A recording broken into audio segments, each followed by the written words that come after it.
ಆತ್ಮೀಯ H16 news ಅರ್ಥಾತ್ ಹೇ ಸೀತಾರಾಮಗೆ ಸ್ವಾಗತ. ನಾನು ನಿಮ್ಮವ MI ಅಥವಾ ಮಲ್ಲಪ್ಪ ಜೋತಾವಾರ್. ಆತ್ಮೀಯರೇ, ಈಗ ತಾವು ದಿನ ಸುದ್ದಿಗಳನ್ನ ಅದರ ಜೊತೆಗೆ ವಿಶೇಷತೆಗಳನ್ನ ನೋಡ್ತಾ ಹೋಗಿ ವಿಶೇಷ ಈ ಮೊದಲನೇ ಸುದ್ದಿಯನ್ನು ನೋಡಿ. ನಮಸ್ತೆ ಸ್ನೇಹಿತರೆ, ನೀವೆಲ್ಲ ನಿನ್ನೆಯಿಂದ ಕೂಡ ಸುದ್ದಿವಾಹಿನಿಗಳಲ್ಲಿ ಕೇಳ್ತಾ ಇದ್ದೀರಿ. ಏನು ನಮ್ಮ ಪಕ್ಷದ ರಾಜ್ಯಸಭೆ ಸದಸ್ಯರು ನಮ್ಮ ಪಕ್ಷಕ್ಕೆ ರಾಜೀನಾಮೆ ಕೊಟ್ಟಿಲ್ಲ. ನಮ್ಮ ಪಕ್ಷದಿಂದ BJP ಪಕ್ಷಕ್ಕೆ ನಿನ್ನೆ 3 ಸಂಸದರು ಸೇರ್ಪಡೆ ಆಗಿರುವಂಥದ್ದು ಸುದ್ದಿ ಕೇಳ್ತಾ ಇದ್ದೀರಿ. ಅದರಲ್ಲಿ ವಿಶೇಷವಾಗಿ ನೇತೃತ್ವ ವಹಿಸಿರುವ ರಾಘವ್ ಚಡ್ಡಾ ವಿಚಾರನೇ ಹೆಚ್ಚಾಗಿ ನಾವು ಮುನ್ನೆಲೆಗೆ ನೋಡ್ತಾ ಇದ್ದೀವಿ. ರಾಘವ್ ಚಡ್ಡಾ ಅವರ ವಿಚಾರಗಳು ನಿಮಗೆಲ್ಲ ಗೊತ್ತಿದೆ. ಹಿಂದೆ 2-3 ತಿಂಗಳಿಂದ ಸೋಷಿಯಲ್ ಮೀಡಿಯಾದಲ್ಲಿ ನೋಡ್ತಾ ಇದ್ದೀರಿ. ರಾಘವ್ ಚಡ್ಡಾಗೆ ಏನು ಆಮ್ ಆದ್ಮಿ ಪಕ್ಷದ ಏನು ಸ್ಥಾನಮಾನ ಕೊಡ್ತು, ಅದಕ್ಕೆ ತದ್ವಿರುದ್ಧವಾಗಿ ಇವತ್ತವರು ಪಕ್ಷ ಬಿಟ್ಟು ಹೋಗಿದ್ದಾರೆ. ಇರಲಿ, ಇದ್ರ ಹಿಂದೆನೂ ಕೂಡ ನಮ್ಮ ಪಕ್ಷದಿಂದ ಲೋಕಸಭೆ ಸದಸ್ಯರಾದಂಥ ಶಾಜಿಯಾ ಇಲ್ಮಿ ಅಂತಲೂ ಕೂಡ ಅವಾಗ BJPಗೆ ಹೋಗಿದ್ದರು. ಅದರ ನಂತರದಲ್ಲಿ ಪ್ರಶಾಂತ್ ಭೂಷಣ್ ಅವರು ಹೋದರು, ಯೋಗೇಂದ್ರ ಯಾದವ್ ಅವರು ಹೋದರು, ಆಮೇಲೆ ಕಪಿಲ್ ಮಿಶ್ರಾ ನೀವೇನೀಗ ಡೆಲ್ಲಿ ಸರ್ಕಾರದಲ್ಲಿ ಮಂತ್ರಿ ಆಗಿದ್ದಾರೆ, ಕಪಿಲ್ ಮಿಶ್ರಾ ಹೋದರು. ಸೊ ಇದೆಲ್ಲ ರಾಜಕೀಯ ಪಕ್ಷ ಅಂದಮೇಲೆ ಸಹಜ.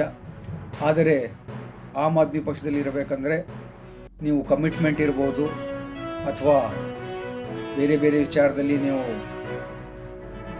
ಇದ್ದರೆ ಕರಪ್ಷನ್ ಇರ್ಬೋದು, ಇವೆಲ್ಲ ವಿಚಾರದಲ್ಲಿ ಇದ್ದರೆ ನೀವು ಏನಕ್ಕೂ ಕೂಡ ನೀವು ಆಮ್ ಆದ್ಮಿ ಪಾರ್ಟಿಯಲ್ಲಿ ಇರಲಿಕ್ಕೆ ಸಾಧ್ಯನೇ ಇಲ್ಲ. ನಮಗೆ ಭಾಳಷ್ಟು ಜನ ಪ್ರಶ್ನೆ ಮಾಡ್ತಿದ್ರು, ಏನ್ರಿ ನಿಮ್ಮ ಪಕ್ಷ ಈ ರೀತಿ ಆಗಿಬಿಡ್ತು, ಇಷ್ಟು ಸಂಸದರು BJPಗೆ ಹೋದರು. ನಮಗೇನೋ ಹಂಗೇನೋ ಆತಂಕ ಏನಿಲ್ಲ. ಏನಂದರೆ ಕೆಲವು ವಿಚಾರ ಮನಸ್ಸಿಗೆ ನೋವಿದೆ. ಪಕ್ಷ ಒಂದು ಒಳ್ಳೆಯ ಅವಕಾಶ ಕೊಟ್ಟರೂ ಕೂಡ ಪಕ್ಷಕ್ಕೆ ದ್ರೋಹ ಬಗೆದ್ಬಿಟ್ಟು ಅವ್ರು ಹೋಗಿದ್ದಾರೆ ಅಂತ. ಆದರೆ ಆಮ್ ಆದ್ಮಿ ಪಾರ್ಟಿಯ ಹಿನ್ನೆಲೆ ನೋಡಿದಾಗ ಮನೀಶ್ ಸಿಸೋಡಿಯಾ ಇರ್ಬೋದು, ಅರವಿಂದ್ ಕೇಜ್ರಿವಾಲ್ ರವರು ಇರ್ಬೋದು, ಸತ್ಯೇಂದ್ರ ಜೈನ್ ಇರ್ಬೋದು, ಆಮೇಲೆ ಸಂಜಯ್ ಸಿಂಗ್ ಅವರು ಇರ್ಬೋದು. ಅವ್ರು ಜೈಲಿಗೆ ಹೋದಾಗ ಕೆಲವು ಪಕ್ಷ ವಿರೋಧಿಗಳು ಮುಗೀತು, ಈಗ ಆಮ್ ಆದ್ಮಿ ಪಾರ್ಟಿ ಮುಗೀತು, ಈಗ ಆಮ್ ಆದ್ಮಿ ಪಾರ್ಟಿ ಇತಿಹಾಸನೇ ಅಳಿಸೋಗುತ್ತೆ ಅಂತ ಹೇಳ್ತಿದ್ರು. ಆ ನಂತರದಲ್ಲಿ ನಾವು ಡೆಲ್ಲಿ ಚುನಾವಣೆ ಸೋತ್ವಿ. ಅವಾಗಲೂ ಕೂಡ ಇಂಥ ಹೂವಾಪುವ ನಾವು ಕೇಳೋಕ್ಕೆ ಭಾಳಷ್ಟು ಕೇಳಿದ್ದೀವಿ. ಆ ಥರ ಏನಿಲ್ಲ. ಆಮ್ ಆದ್ಮಿ ಪಾರ್ಟಿ ಹಿಂದೇನೂ ಇತ್ತು, ಮುಂದೇನೂ ಇರುತ್ತೆ, ಈಗಲೂ ಇದೆ. ಯಾರು ಇರಲಿ ಯಾರು ಬೀಳಲಿ, ನಮ್ಮಂಥ ಕಾರ್ಯಕರ್ತರಿಂದ, ನಮ್ಮಂಥ ನಿಷ್ಠಾವಂತ ಕಾರ್ಯಕರ್ತರಿಂದ ಪಕ್ಷ ಉಳಿದಿದೆ. ಕೋಟ್ಯಾನುಗಟ್ಟಲೆ ಕಾರ್ಯಕರ್ತರು ಪಕ್ಷದಲ್ಲಿದ್ದಾರೆ. ನಮ್ಮ ಕಾರ್ಯಕರ್ತರಲ್ಲಿ ನಾನು ಮನವಿ ಮಾಡ್ತಾಯಿದ್ದೀನಿ, ಇಂಥವೆಲ್ಲ ವಿಚಾರಕ್ಕೆ ನಾವು ಹೋಗುವಂತಲ್ಲ, ಭಗವಂತದ್ದಿಲ್ಲ, ನಾವು ಬಗ್ಗದು ಇಲ್ಲ ಅಂತ ಎಲ್ಲರಿಗೂ ಗೊತ್ತಿದೆ. ನಾವು ಏನು ಹೋರಾಟದಿಂದ ಬಂದಿರೋಂಥ ನಾವು ಕಾರ್ಯಕರ್ತರು. ಇಂಥ 10 ಜನ ಹೋದರೂ ಕೂಡ ನಮಗೇನು ಪಕ್ಷ ಕಟ್ಟಲಿಕ್ಕೆ ಸಮಸ್ಯೆ ಏನಿಲ್ಲ. ನಾವು ಈಗಲೂ ಕೂಡ ಅರವಿಂದ್ ಕೇಜ್ರಿವಾಲ್ ಅವರ ಸಿದ್ಧಾಂತದ ಮೇಲೆ ನಂಬಿಕೆ ಇಟ್ಟಿದ್ದೀವಿ, ಮುಂದೇನೂ ಕೂಡ ಇಡ್ತೀವಿ. ನೀವು ಕೂಡ ನಿಮ್ಮ ಜಿಲ್ಲೆಯಲ್ಲಿ ಇರ್ಬೋದು, ತಾಲೂಕಲ್ಲಿ ಇರ್ಬೋದು, ಸಂಘಟನೆ ಕಟ್ಟಿ ಇವರಿಗೆ ಉತ್ತರ ಕೊಡೋಣ ಅಂತ ಹೇಳ್ತಾ ನನ್ನ ಮಾತನ್ನು ಮುಗಿಸ್ತೇನೆ. ಇನ್ಕಿಲಾಬ್ ಜಿಂದಾಬಾದ್. ನಾನು ವಿದ್ಯಾರ್ಥಿ ಪರಿಷತ್ನಿಂದ ಬಂದವನು. ನನ್ನ PUC ವ್ಯಾಸಂಗ ಮುಗಿದ ತಕ್ಷಣ 1990ರಲ್ಲಿ ಭಾರತೀಯ ಜನತಾ ಪಾರ್ಟಿ ಬಂದು 91ರ ಮಹತ್ತರವಾಗಿರ್ತಕ್ಕಂಥ ಲೋಕಸಭಾ ಚುನಾವಣೆಯಲ್ಲಿ ಹೊನ್ನಾಳಿ ವಿಧಾನಸಭಾ ಕ್ಷೇತ್ರದ ಈಗಿನ 2 ತಾಲೂಕಿನ ಒಂದು ಹಳ್ಳಿಗೂ ಬಿಡದೇನೆ ಅವತ್ತು ಪ್ರವಾಸವನ್ನು ಕೈಗೊಂಡವರು. ನಮ್ಮ ಜೊತೆಗೆ ನಮ್ಮ ಕೃಷ್ಣಮೂರ್ತಿ ಪವಾರ್ ಅಂತ ದಾವಣಗೆರೆ, KG ಸಾಕ್ರೆ ಅಂತೇಳಿ, KV ಶಂಕರನಾರಾಯಣ್ ಸರ್ ಇಲ್ಲಿಂದ ಬಂದರು. ಅವರು ಪ್ರಭಾರಿಗಳಾಗಿ ಇಲ್ಲಿಂದ ಬಂದರು. ನಾನು ಅವಾಗಿನ ಸಾಮಾನ್ಯ ಕಾರ್ಯಕರ್ತ. ಬಹಳ ನೋವಿನ ಸಂಗತಿ ಏನು ಅಂತ ಹೇಳಿದ್ರೆ, ಚಾಂದ್ರಾಜ್ ಪಾಟೀಲ್ ಯೋಗ್ಯತೆ ಏನು ಅಂತ ಕೇಳಿದೆ. 18ನೇ ವಯಸ್ಸಿಗೆ ನಾನು ಪಕ್ಷಕ್ಕೆ ಬಂದವನು. 1992ರಲ್ಲಿ ಶಿವಮೊಗ್ಗ ಜಿಲ್ಲೆ ಇತ್ತು. ಹೊನ್ನಾಳಿ ವಿಧಾನಸಭಾ ಕ್ಷೇತ್ರ, ಹೊನ್ನಾಳಿ ತಾಲೂಕು. 20 ಜಾಸ್ತಿ ಆಗ್ತಾ ಇತ್ತು. ನಿಮ್ಮಲ್ಲೇ ನಾಯಕರು ಎಷ್ಟೋ ಬಂದ್ರೆ ಕಾಂಗ್ರೆಸ್ ಪಕ್ಷದಲ್ಲಿ ನಾವು ಎದುರಿಸುವಂತ ಸಮಸ್ಯೆಗಳಿಗೆಲ್ಲ ಅನುಕೂಲ ಆಗ್ತಾ ಇತ್ತು. ಯಾಕೆ ಹೇಳಿದ್ರು ಇಲ್ಲ ಅದ್ರಲ್ಲಿ ಏನಾಗುತ್ತೆ ಗೊತ್ತಾ, ಈಗ ನಮ್ದು ಈಗಾಗಲೇ ಹಳೆ ಸೆನ್ಸಸ್ ಪ್ರಕಾರ ಇರೋದು ರಿಸರ್ವೇಶನ್. ನಮ್ ವಾಯ್ಸ್ ಈಗ ಅದರದೊಂದು ಚಾರ್ಟ್ ಇರುತ್ತೆ. ನಮ್ಮ ರೆಪ್ರೆಸೆಂಟೇಷನ್ ನಿಮಗೆ 50% ಜಾಸ್ತಿ ಅಂತ ನಂಬರ್ಸ್ ನ ತೋರಿಸ್ತಾರೆ.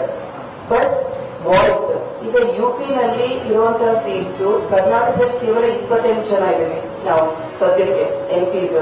ಯುಪಿ ನಲ್ಲಿ ಎಷ್ಟು ಜನ ಇದ್ದಾರೆ? 80 ಜನ. ಸೊ ಅದ್ರ 50% ಅಂದ್ರೆ ಎಷ್ಟಾಯ್ತು? 80 ಆಗೋದು 120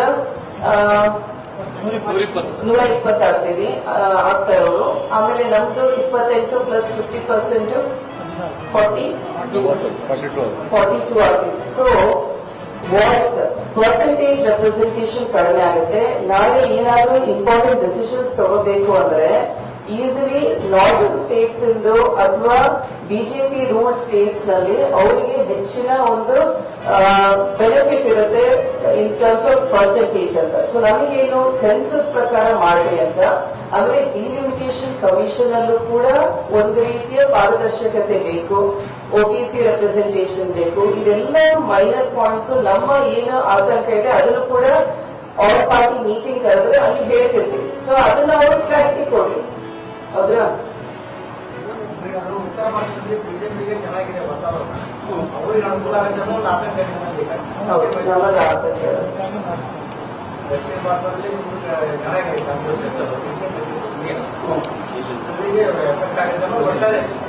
ಒಟ್ಟಾರೆ ಆತಂಕ ಇದೆ ಇನ್ ಟರ್ಮ್ಸ್ ಆಫ್ ಪರ್ಸೆಂಟೇಜ್ ನಮ್ಮ ರೆಪ್ರೆಸೆಂಟೇಷನ್. ಆಮೇಲೆ ಇಷ್ಟು ವರ್ಷ ನಾವೇನು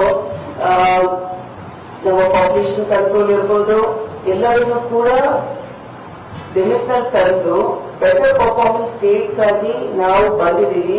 ಈಗಾಗಲೇ ಜಿಡಿಪಿ ಆಮೇಲೆ ಜಿಎಸ್ಟಿ ಕಾಂಟ್ರಿಬ್ಯೂಷನ್ ಅಲ್ಲಿ ಏನು ಮಹಾರಾಷ್ಟ್ರ, ಕರ್ನಾಟಕ, ತಮಿಳುನಾಡು ಇವೆಲ್ಲವೂ ಜಾಸ್ತಿ ಕೇಂದ್ರ ಸರ್ಕಾರ ಕೊಡ್ತಾ ಇದೆ. ಆದ್ರೆ ಈಗಲೂ ಕೂಡ ನಾವು ಕೇಂದ್ರ ಸರ್ಕಾರದಲ್ಲಿ ಒಂದು ಏಮ್ಸ್ ಸಂಸ್ಥೆ ಇಲ್ಲ ಕರ್ನಾಟಕದಲ್ಲಿ. ನಾರ್ದರ್ನ್ ಸ್ಟೇಟ್ಸ್ ನಲ್ಲಿ 2-3 ಏಮ್ಸ್ ಇದಾವೆ. ಸೊ ಇದನ್ನ ಯಾವ ರೀತಿ ನಾವು ಎಕ್ಸ್ಪ್ರೆಸ್ ಮಾಡಬೇಕು ಅಂತ ಈಗಲೇ ನಮಗೆ ರೆಪ್ರೆಸೆಂಟೇಷನ್ ಸಿಗ್ತಾ ಇಲ್ಲ, ಸ್ಯಾಂಕ್ಷನ್ಸ್ ಆಗ್ತಾ ಇಲ್ಲ, ಗ್ರಾಂಟ್ಸ್ ಆಗ್ತಾ ಇಲ್ಲ ಇರಿಗೇಷನ್ ಪ್ರಾಜೆಕ್ಟ್ಸ್ ಗೆ.